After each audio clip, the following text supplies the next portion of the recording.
Perfect Day TGFM Nation! Welcome sa Tuwang Simbalay. We are in our week series, The Day of the Lord, Part 4. And as we celebrate the Holy Week, it's Holy Weekend, and today is the day of resurrection.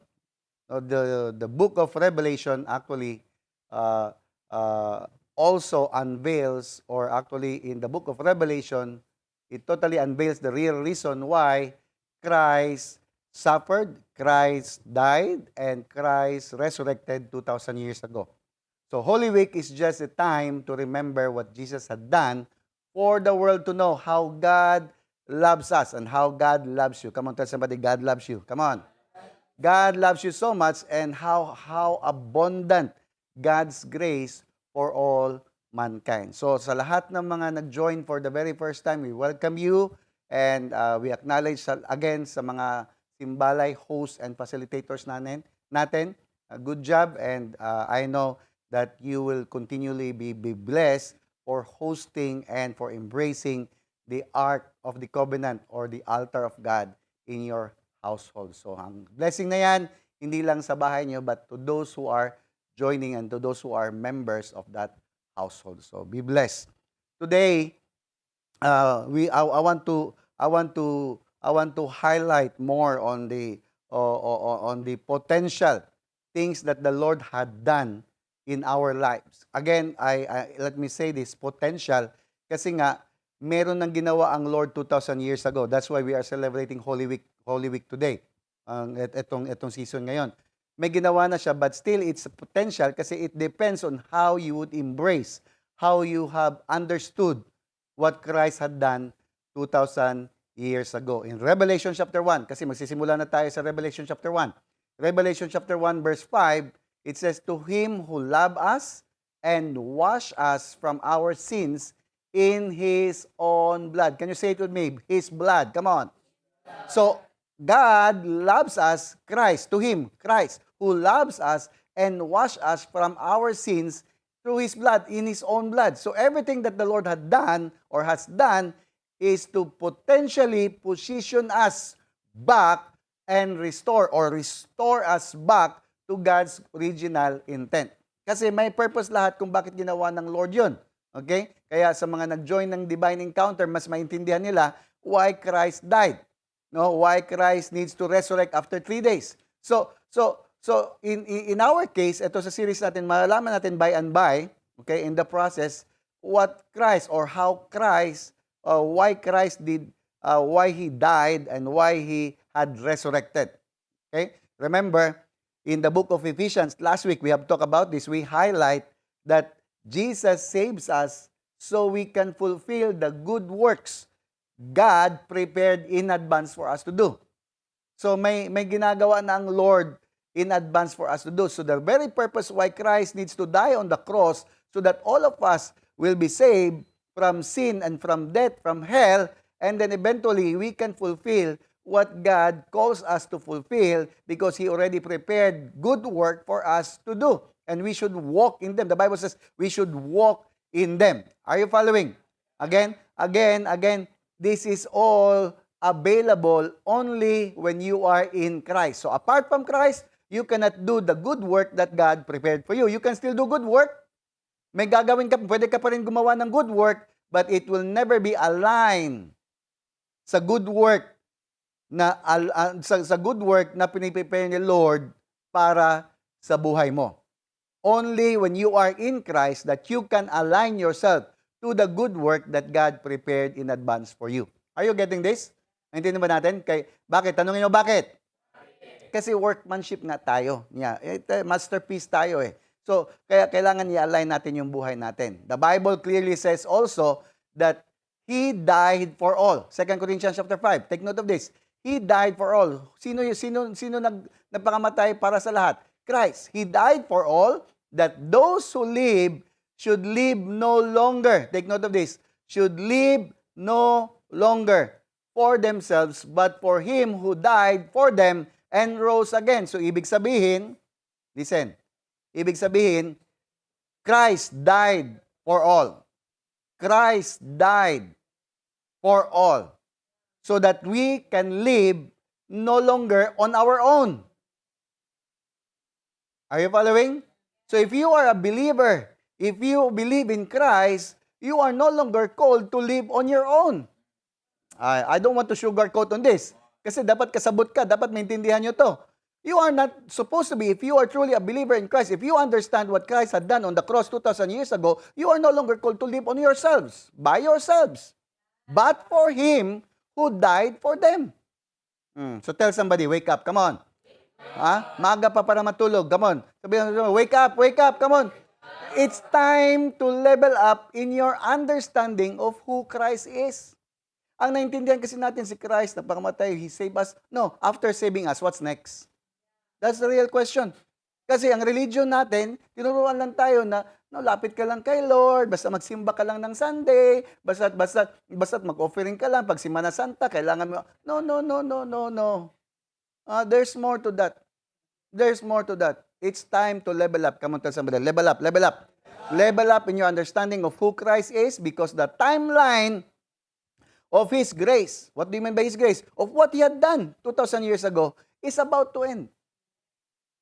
It's about to end. Remember, we are now entering into an era where it was declared the day of His vengeance. Kaya yung series natin, the day of the Lord. The day of the Lord is the day of His vengeance. So, it's the judgment of God to all the world.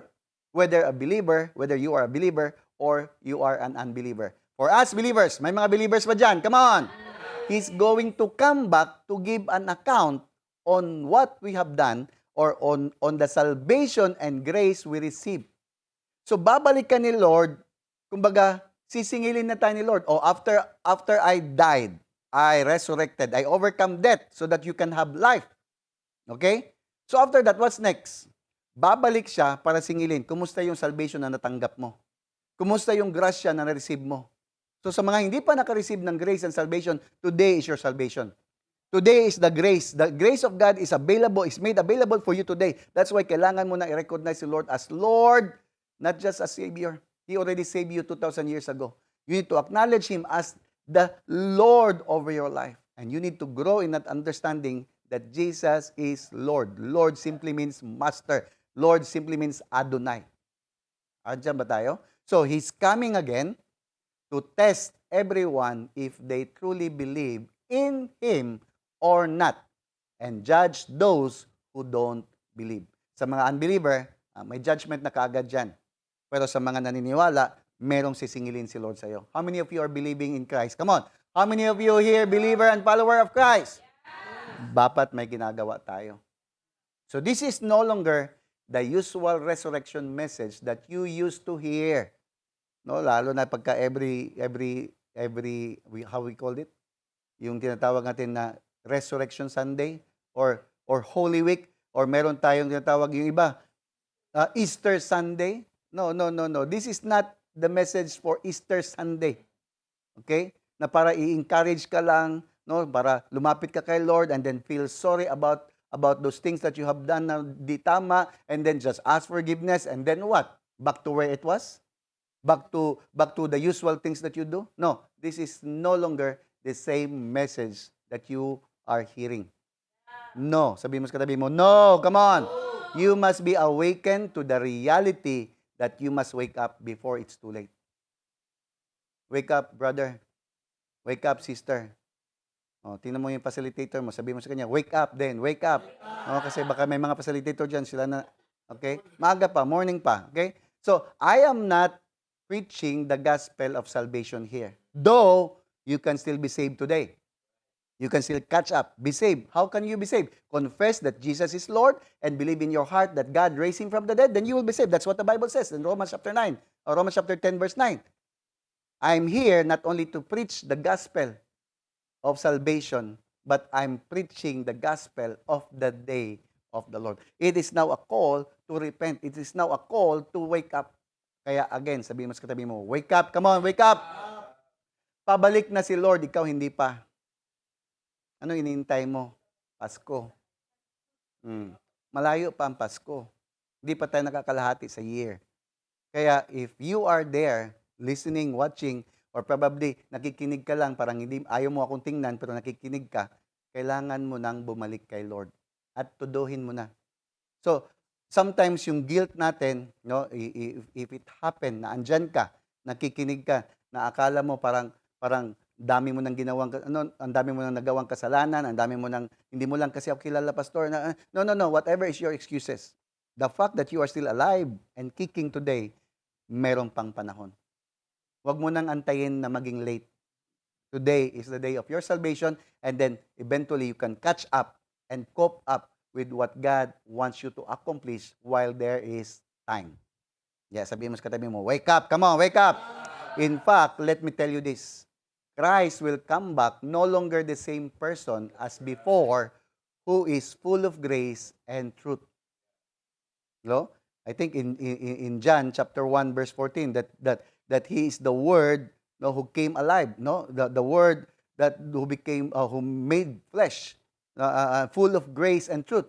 No, Jesus, the Jesus whom John saw in heaven, sa vision niya in heaven in the book of Revelation, is no longer the same Jesus that was with them on earth.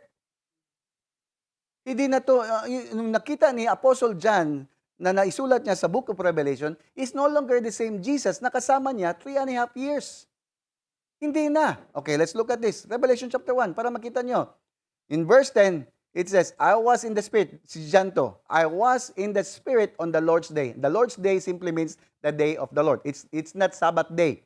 It's not Sunday. The Lord's day, actually, original text niyan is actually the day of the Lord, the day of His vengeance. So, He was caught up in the Spirit in the future. It's the future today. And then sabi niya, and I heard behind me a loud voice as a trumpet, as of a trumpet. Then I turned to see the voice that spoke with me, and having turned, nung tumingin siya, he saw 7 golden lampstands. And in the midst of that 7 lampstands, one like, take note of this, one like the Son of Man, clothed with what? Garment down to the feet, and girded about the chest with a golden band. So, mapicture na yung tao na yan, okay? Is Son of Man, okay? And then, it says here, his head and hair were white like wool. Puti, like wool, as white as snow. And his eyes like a what? Flaming of fire. His feet were like fine brass, and is refined in a furnace, and his voice as the sound of many water. What do you think about what John, if you were John, how can, mapicture niyo ba yung nakikita ni Apostle John? Parang hindi na siya tao. Hello, are you there?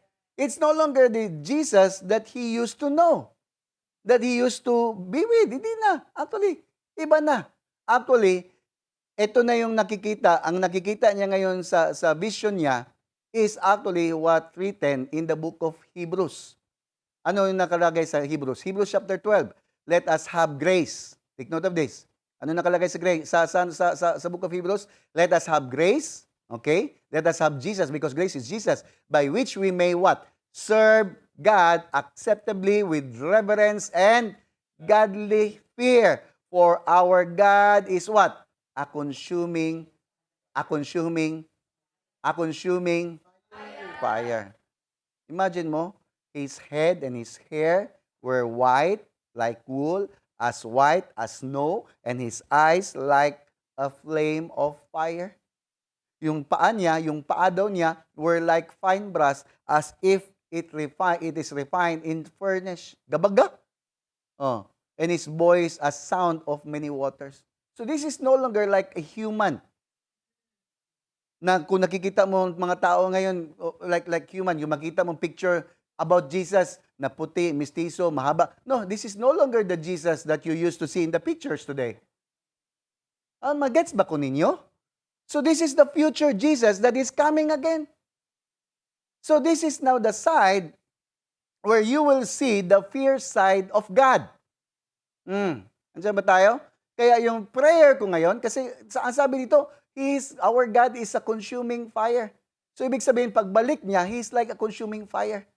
Ano ang ibig sabihin ng consuming fire? Pag may fire, ano ibig sabihin? Tanungin niyo kung ano? Test. Because fire is for purification. Pag i-purify ka, para maging pure ka, kailangan i-test ka sa fire. Tama ba, right?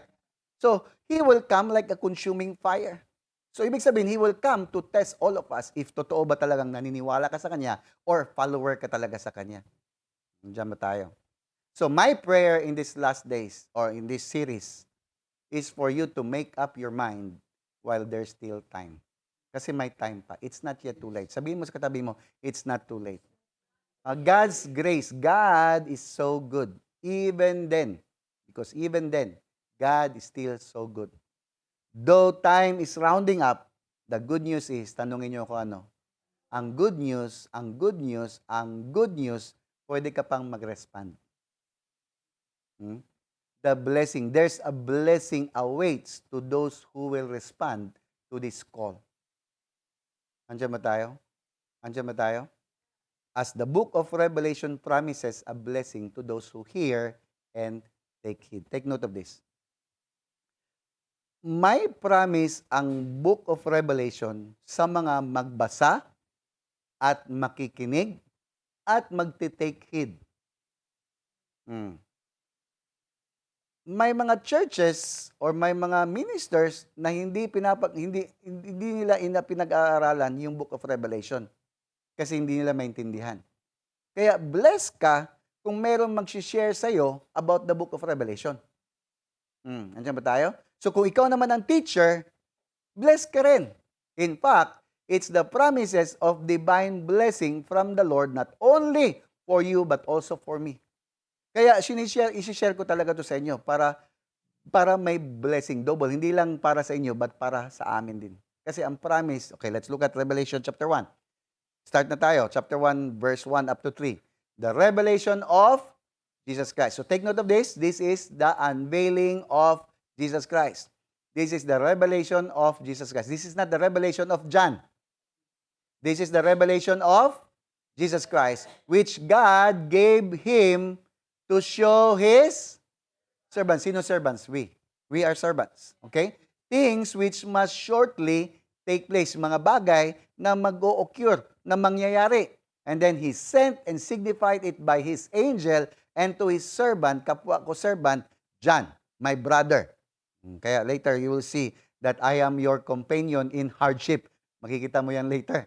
So, who bore witness to the word of God and to the testimony of what? Of who? Jesus Christ. To all things that He saw. And take note of this, verse 3.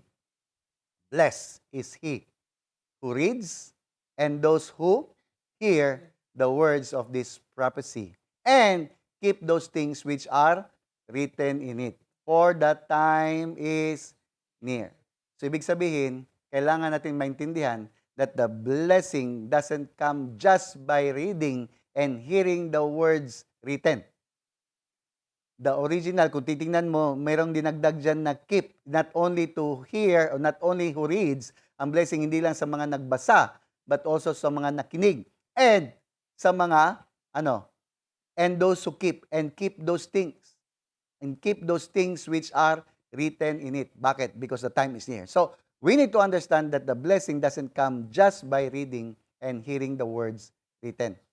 Kasi ang original word or original text ng word na keep is the word toreto. Toreto. Sabihin mo sa katabi mo, toreto. Come on. Toreto doesn't only mean take to heart. Yung keep niyan is to take to heart, but it also means to take heed or to give heed or put application to it or practice it. Kasi may mga tao kasi na gusto lang mag-learn pero hindi mag-apply. May mga iba nga ayaw na makinig sa mga basic, yung mga kasi gusto nila ng mga deep things na. Ang question, yung mga deep things ba na nalalaman mo, na-apply mo ba? So, ang blessing, hindi lang sa mga nakikinig. Ang blessing, dapat pati dun sa mga toreto para sa mga nagtitake heed or nag-a-apply ng narinig nila. Jesus always share this principle that it's important to hear and obey. Hear and, hindi pwede hear ka lang and you don't obey. Jesus will call you foolish.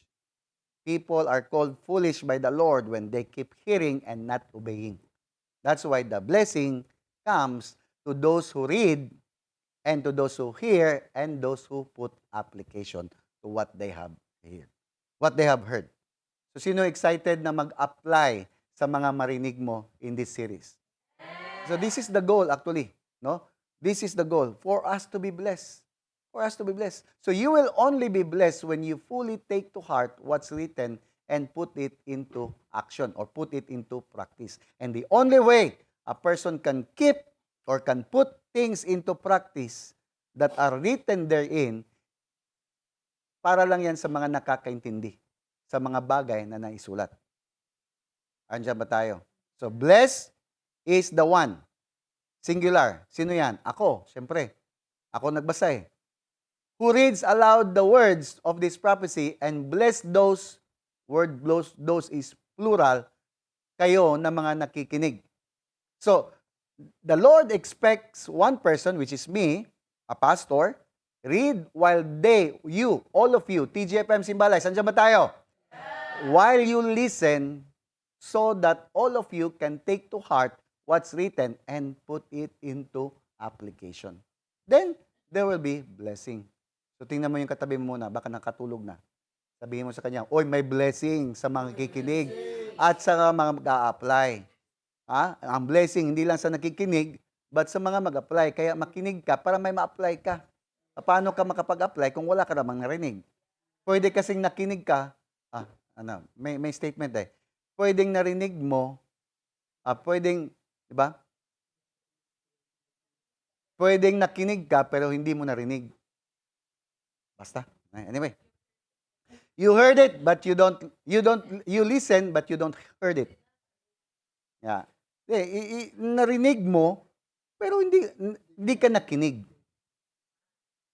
Narinig mo pero hindi ka nakinig. Pwede narinig mo, narinig ko, sumigaw ka pero hindi ko alam kung ano yung sinigaw mo kasi hindi ka nakinig. Andiyan ba tayo? So importante na marinig mo pero makinig ka. Andiyan ba tayo? Tanungin niyo ko bakit?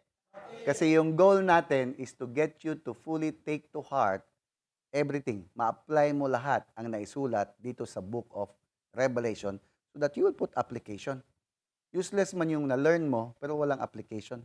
Kaya yung teaching series na to is not only for you to find out what's taking place in the future. Kasi yung iba, excited sila kasi malalaman nila kung anong mangyayari in the future. No, it's not only that.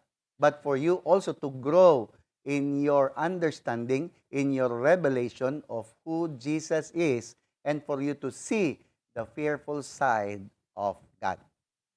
So it's time to grow. Sabihin mo sa katabi mo, it's time to grow. Come on!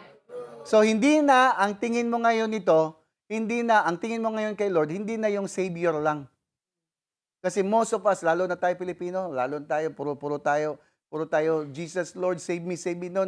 Mag-grow ka na ngayon sa mindset of being a child of God to be sons of God.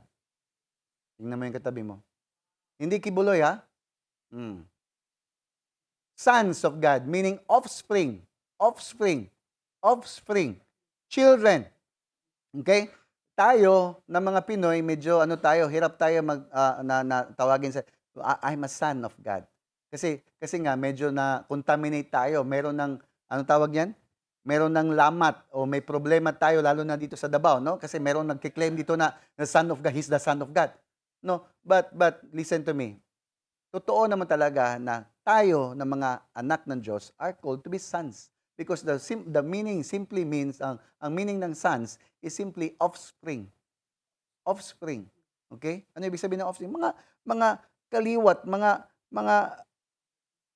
sa tawagan na offspring. Kasi we are created in the image and likeness of God. So, we are sons of God. Kadugo. Hindi mo tapad, kadugo ni Lord. Come on.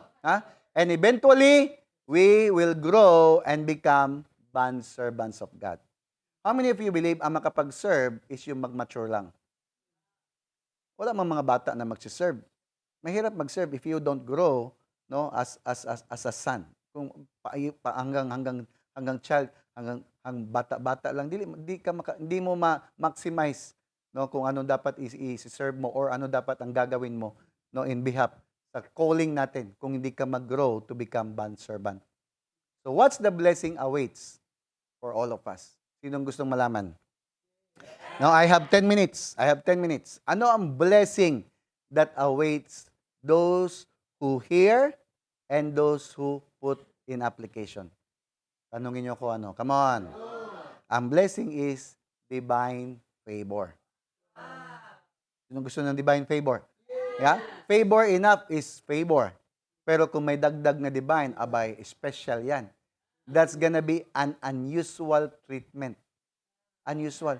Kailan ka makakatanggap ng unusual treatment? O kanino mo matanggap yung mga unusual treatment? Sa mga tao na kilala ka. At saka hindi ka lang kilala, pero special ka sa paningin nila. Kaya may unusual treatment ka dahil nga hindi ka ordinaryo lang na kaibigan. Andiyan ba tayo?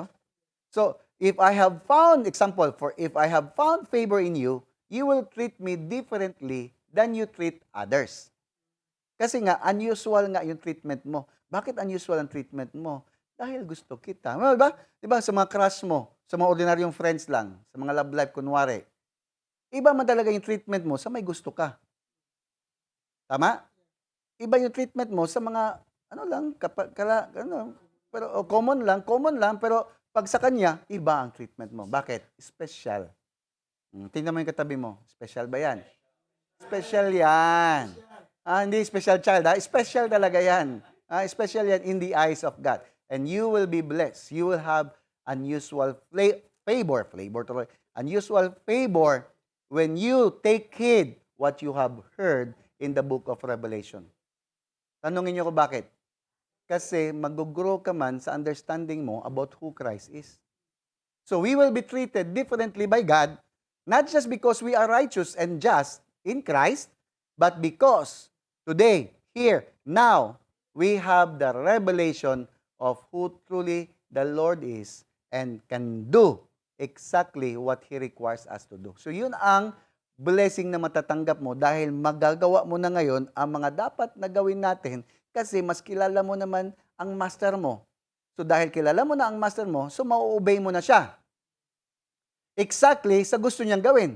Then eventually, the master will give you what? A reward. And will treat you differently kasi among all, picture niya ba to? Among all the servants, ikaw yung specific, ikaw yung accurate sa mga ginagawa. Normal talaga na may special treatment sa'yo. Pag nakita na, iba to kasi, iba ang treatment kasi nga, nagagawa mo. Bakit mo nagagawa yung mga bagay na dapat gawin? Kasi mas kilala mo na ngayon ang master mo. Kasi noon, hindi mo man kilala ang master mo, kaya kung ano na lang, suntok sa buwan ka lang. Meron pa tayong tinatawag. Listen to me. Meron tayong problem about serving God. Kasi meron tayong statement, I want to serve God. Ang question, walang question about serving God. But the question, can you specifically pinpoint what God calls you to serve Him? Kasi yan ang question. Yung iba sasabihin nila, I want to, these things that I do is for God. Ang question ngayon, yung ginagawa mo ba para kay Lord, yan ba ang gusto niyang gawin mo para sa Kanya? Kasi iba yung I want to serve, I want to do these things for God, and iba yung I'm doing these things because He called me to do these things. He asked me to do these things. So hindi ito for the Lord. Ang goal natin na makilala mo siya so that you can do what God calls you to do. Ibig sabihin, fulfilling what God intentionally wants you to fulfill. Different yun. Kaya, tanggalin na natin yung isipan natin na I want to do these things for the Lord. No, it's not for the Lord. Make sure na ang for the Lord mo, yan ang gusto ng Lord para sa'yo. Na gawin mo para sa Kanya. That's the time that you can only have unusual treatment when you hit the heart of the Lord. When you do exactly what God calls you to do, automatically unusual talaga ang treatment sa iyo. So, the unusual treatment that we will receive from the Lord is the blessing of what? Obedience to the Lord. How many of you believe there's a blessing of obedience? There's a blessing of obedience. Pag obedient ka, may blessing ka. Okay, for example, no, let's prove it to reality na. No, huwag na tayong lalayo. Obedient ka sa parents mo. Hmm. How many of you believe pag obedient ka sa parents mo, ang isa sa blessing na matatanggap mo, tanungin niyo ako ano? Long life. Andiyan ba tayo? Ang obedience mo sa parents mo, kaya sabihin natin na ang parents natin, hindi, pero ang obedience mo will have a blessing. You will have a portion of blessing dahil lang sa pag-obey sa parents mo because the command of the Lord is to honor your parents. Honoring is obeying your parents. Andiyan ba tayo? So it's time to grow in our service or it's time to grow in obedience to the Word of God. Kasi itong sinishare natin, it's the Word of God. Say it with me, Word of God. Come on. The book of Revelation is the book of Jesus Christ. The unveiling of Christ. Christ is the very Word of So it's time to grow in our service to God because it's time to grow in obedience to His Word. So if we want divine privileges and favor from Him, then obey the Word of the Lord. Amen ba? How many of you excited to obey the Word of the Lord? Next week, umpisahan natin. Why the Lord made us to be kings and priests. Tingnan mo ngayon katabi mo. Hindi basta-basta yan. Kings and priests yan. Again, tanawa sa pikas po, tanawa sa pikas. Kings and priests yan. So next week, we'll talk about why Christ died for all of us. And that He made us, the Bible says, He made us to be priests and kings. So kailangan natin pag-usapan yan para maintindihan mo kung sino ka in the eyes of the Lord. Then you can do exactly what God calls you to do. That's one of our divine privileges of knowing who Jesus Christ is. Amen? Let's pray. Father, we praise you and thank you. Salamat, Lord, for stretching our mindset. Lord, not to be religious, but to be growing in relationship with you, God. Salamat, Lord, that all of us today watching and hearing, listening, O God, will have the perspective of who Christ is, the coming Christ in the future, any moment, any time, O God. Salamat, Lord, for this privileges, Lord, O God, of knowing this, getting this revelation in our hearts. So I declare that each and every one that are here, watching and listening, Lord, will have the blessing, the favor, the unusual treatment for them, Lord, that is due for them in the mighty name of Jesus. The blessing of protection, preservation, even provision, Lord, be upon them, not only to them, but to the entire household and every family represented here watching. I declare shalom. Nothing is lacking, nothing is missing, nothing is broken. Perfect day sa tanan, PGFM.